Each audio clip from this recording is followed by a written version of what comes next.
DA64. So ang problema ni sir,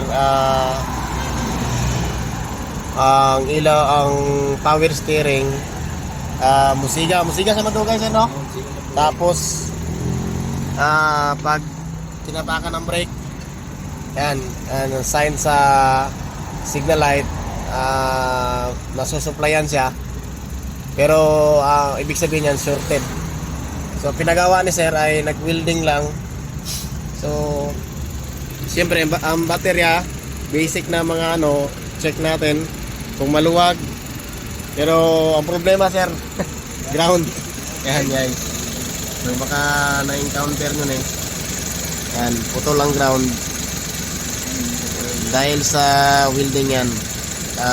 Pag winigran yun, nag-spark siya. So ibig sabihin, ang lightning system niya din sir, nanginahanglan siya ground.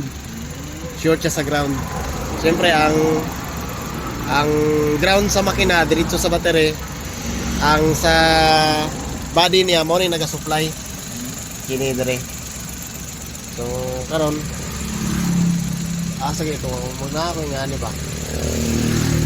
Porlamintan na lang sir, no. Ato na lang ng pagitag way na maunta lang siya, masumpay lang nato, hindi na replies, pero wapag na siya mailisan siya stock. Pagitaan na ka na ako yung nasa dito, pagitaan ko pa na ako to ato ko rito karo umala siguro. Tawagan ta ka pag nanay yun sa Okay na masumpay. okay na naka-i-plies niya. Wala yung maliit, ulang din yung gamit. Mahirap lang ang plies ito.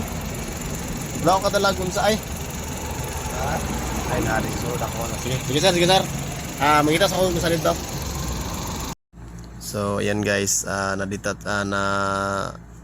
dugtong ko na itong cable na ito sa ground niya. Kasi nga nasa highway kami. Dito kami kasi nagrereklamo kasi ang customer na matigas na yung kanyang power steering, kasi yung power steering din kasi dito kumukuha ng ground. So for temporary lang guys yan. Bali papalitan namin yan ng bagong cable talaga, yung surplus na yung stock nya, kasi pangit kasi pag yung nilagyan natin ng ibang kable o ibang wire, pangit siyang tingnan.